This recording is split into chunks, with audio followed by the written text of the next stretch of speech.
The first sound I heard that morning was my mother crying, not for me, but because the judge had just told the opposing attorney to read page 4. He had been smug a second earlier, standing in his tailored gray suit and calling me unstable, emotional, unfit. Combat stress, he said. Judgment problems. Detachment. I sat at the defense table in the Norfolk courthouse. Judge Adrian Kell was silver-haired, broad-shouldered, and tired in a way that made him seem older than his years.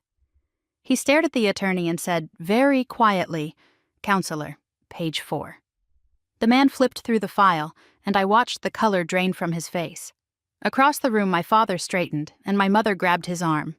Nobody was looking at me like I was broken. I grew up outside Macon, Georgia, where summer smelled like cut grass and hot pavement.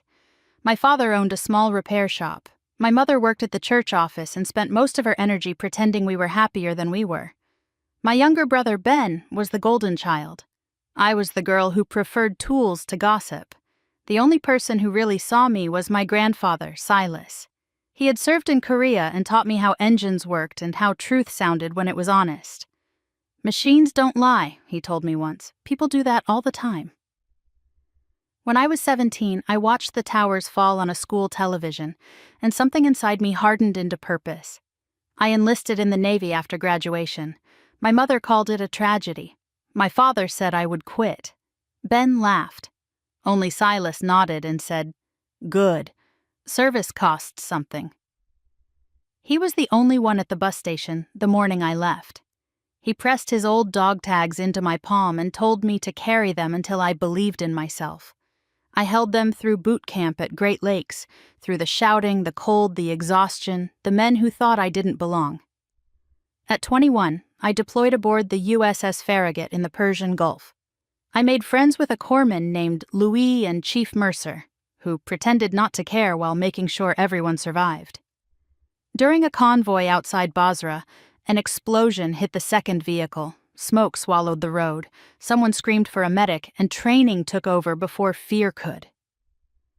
I dragged one sailor out, then went back in when I heard another voice trapped inside the wreckage. The heat felt alive. The third time I entered, part of the vehicle collapsed. I found Luis pinned and bleeding. "Tell my mother I wasn't scared," he whispered. He died before the helicopter came. For years I carried that sentence like a stone in my chest. The Navy gave me medals and promotions. Back home, my family gave me silence. When I visited Georgia on leave, my father asked if I was still playing soldier. My mother asked when I would become normal. Ben borrowed money and forgot to pay it back. Silas understood. He hung my Navy photo beside his Korea portrait and told me he was proud of me. When his health declined, he took my hand and said, "Don't let them shame you for surviving."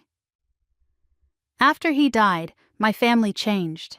Ben started talking about estate protection, my mother mentioned my counseling appointments like they were evidence, and suddenly everyone was worried about my episodes. They had twisted my sleep meds and grief into incompetence, and convinced an old man with fading memory that I was too damaged. Then the court papers arrived. They wanted me declared unfit to control Silas's estate in the Veterans Foundation he had quietly funded for years. The hearing began with a polished lawyer describing my service like a diagnosis. I said nothing. Holloway kept pressing, until Judge Kell asked him to read page 4 aloud. It was the military evaluation from Basra, the one that said I had re-entered the fire 3 times and saved 12 lives under attack. Then came Silas's attached statement. "If my granddaughter carries war inside her, it is because she carried America first." The room went still. My mother cried, openly. My father looked at the table. The judge ruled against them in under 10 minutes. I thought victory would feel clean. It did not. It felt like exhaustion with a pulse. A week later, my father found me outside the VA office and admitted he had believed my brother because it was easier than facing my pain. I told him I was done being ashamed of surviving. 3 months later, the Walter Hayes Veterans Center opened near the waterfront. I built it with Silas's money and my own stubbornness: counseling rooms, housing help, job placement, coffee for old soldiers. At the dedication, I held my grandfather's dog tags and told the crowd that strength is not the absence of damage. It is carrying damage. When the sun dropped over the bay, I stood beside the water with the old medals in my pocket and finally felt at home.